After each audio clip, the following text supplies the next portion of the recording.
Modi gold policy. Modi యొక్క బంగారం, వెండి ఒక విధానాన్ని డెవలప్ చేశారు ఆయన. ఇది ఎక్కువగా మనకు డిస్కషన్ రాదు. Modi gold and silver policy అనేది ఒకటి ఇంప్లిమెంట్ అవుతుంది భారతదేశంలో. అదేంటంటే మనకి నరేంద్ర మోడీ గారు హైదరాబాద్లో పెరేడ్ గ్రౌండ్స్లో మీటింగ్ పెట్టి భారతీయులందరినీ ఒకటి అభ్యర్థించారు. 1-2 సంవత్సరాల పాటు గోల్డ్ ఎక్కువ కొనకండి, గోల్డ్ కొనకండి, ఆయిల్ తక్కువ వాడండి అనుకుంటూ మనకు పెద్ద ఉపదేశం చేశారు. ఉపదేశం చేసిన 4 రోజులకే గోల్డ్ సిల్వర్ ఇంపోర్ట్స్ అంటే బంగారం వెండి దిగుమతి ట్యాక్స్ని 6% ఉన్నదాన్ని 15% పెంచారు. అది ఎందుకు? మోడీ గారు చెప్పిన భారతీయులు వినరు, గోల్డ్ వెండి కొంటూనే ఉంటారు. 700 టన్నులు ఇండియాకు వస్తుంది, $70 బిలియన్ విదేశీ మారక ద్రవ్యం బయటికి వెళ్ళిపోతుంది, కాబట్టి రూపీ విలువ పడిపోతుంది. కాబట్టి ఇలా అభ్యర్థించినా వినలేదు. కాబట్టి గోల్డ్ మీద 6 నుంచి 6 దిగుమతి కస్టమ్ డ్యూటీని, దిగుమతి పన్నుని 6 నుంచి 15% పెంచారు. ఇప్పుడు గోల్డ్ సిల్వర్ మీరు ఎంత తెచ్చినా ఆ 15% ట్యాక్స్ చెల్లించాలి. ఇండియా వచ్చిన తర్వాత 3% GST చెల్లించాలి. అంటే ఎంత అండి? ఆల్మోస్ట్ 15 + 3 18% వివిధ ట్యాక్సులు చెల్లించాలి. ఇంకా లోకల్ ట్యాక్సులని, ఆ ట్యాక్సులని, స్టేట్ గవర్నమెంట్ ట్యాక్సులు, ఇవన్నీ చాలా రకరకాలుగా ఉంటాయి ఇండైరెక్ట్గా.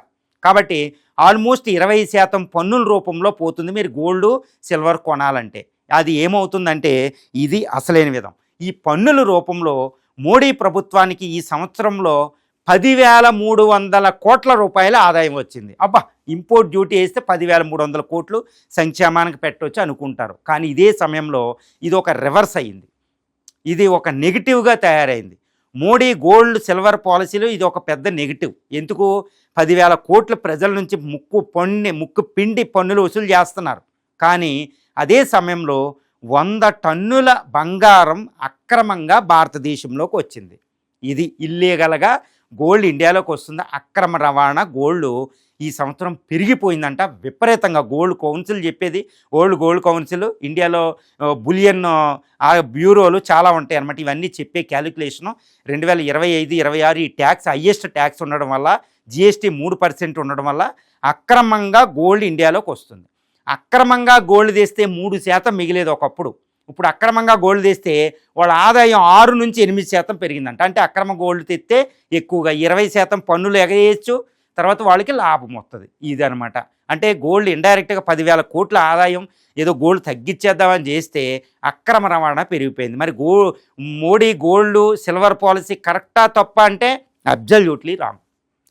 ట్యాక్స్ తక్కువ పెట్టి భారతీయుల్ని ఒప్పించి మనం గోల్డ్ని తగ్గించాలి.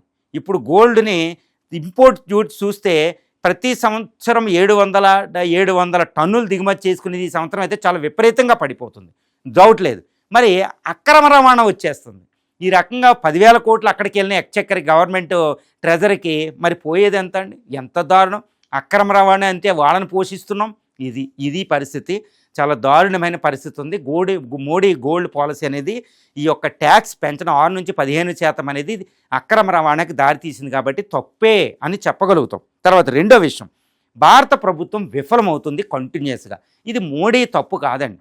ఏ ప్రభుత్వమైనా ఏమీ చేయలేని ఒక విపత్కర పరిస్థితి. అసలు నోబెల్ ఎకనామిక్ ప్రైజులు వచ్చిన అందరినీ తీసుకుని ఒక చోట కూర్చోబెట్టిన, చిత్రగుప్తుడిని పెట్టిన అర్థం కాని ఒక పెద్ద సమస్య ఒకటి ఉంది ఇండియాలో.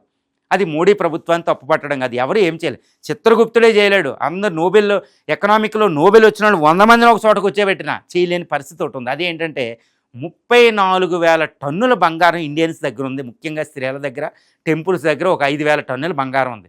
34,000 టన్నుల బంగారం అంటే ఎంతో తెలుసండి. భారత మొత్తం భూమి మానవుడు అవతరించిన తర్వాత మొత్తం భూమి నుంచి తీసిన బంగారపు గనుల నుంచి తీసిన మొత్తం బంగారం విలువలో 16% భారతీయుల దగ్గర ఉంది. 1/4 అనమాట. మొత్తం భూమి మీద మానవ సంస్కృతి మొదలైన తర్వాత భూమి నుంచి తీసిన గోల్డ్లో 16% భారతీయుల దగ్గర ఉంది. ఇది హయ్యెస్ట్ 34,000 టన్నులు. నెక్స్ట్ ప్లేస్లో 27,000 టన్నులతో సెకండ్ ప్లేస్లో చైనా ఉంది. అంటే భారతీయుల దగ్గర బంగారం ఉంది. దీని విలువ ఎంతో తెలుసండి. భారత ఎకానమీ కంటే ఎక్కువ. ప్రజెంట్ గోల్డ్ రేట్ చూస్తే $5 ట్రిలియన్ ఇది. భారత ఎకానమీ ఎంతో తెలుసండి? $4 ట్రిలియన్. అది భారత ఎకానమీ కంటే ఎక్కువ గోల్డ్ ఉంది. మరి ఈ గోల్డ్ను ఉపయోగించుకుంటే అయిపోద్ది కదా. ఈ 34,000 టన్నుల్లో బంగారంలో మనం ఎంతో కాదండి, ఒక 10% బయటికి తీసుకొచ్చి బ్యాంకుల్లో ఆర్థిక వ్యవస్థల్లో పెడితే దాన్ని వడ్డీలు ఇవి ఇచ్చి మొత్తం ఒక 10 సంవత్సరాల పాటు మనం బంగారాన్ని ఇంపోర్ట్ చేసుకోక్కర్లేదు. మరి విదేశీ మార్గద్రవ్యం వెళ్ళిపోద్ది కదా. ఇది తర్వాత జ్యువెలరీ ఎక్స్పోర్ట్ చేయొచ్చు. మరి ఎందుకు విఫలం అవుతున్నాయి? టెంపుల్ దగ్గర మన టంగుపెట్టులో కింద కింద పెట్టి 34,000 టన్నులు నిరుపయోగంగా ఉంది. అది సంపద $5 ట్రిలియన్. ఆ సంపదను తీస్తే ఇన్ఫ్రాస్ట్రక్చర్ ప్రాజెక్టులకి సరిపోద్ది. ఇండియా డెవలప్డ్ కంట్రీ మీద మారిపోద్ది. పెట్టుబడులు అవసరం లేదు. వరల్డ్ బ్యాంకు నుంచి అయితే అక్కడ పెట్టి ఇది అక్కడ పెట్టి అవసరం లేదు. ఎంత అద్భుతమైన సంపద లోపల ఉండిపోయింది. అందుకని ఇండియాని ఏమంటారంటే ఒక ప్రోవెర్బ్ ఉంటుందండి, ఒక సామెత ఉంటుందన్నమాట.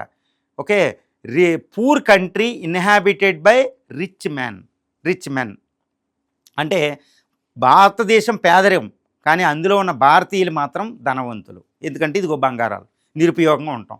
ఇది మోడీ గోల్డ్ పాలసీ. ట్యాక్స్ పెంచేసి ఇంపోర్ట్ చేద్దామంటే అదేమో ఇల్లీగల్గా 100 టన్నుల లోపలికి వస్తుంది.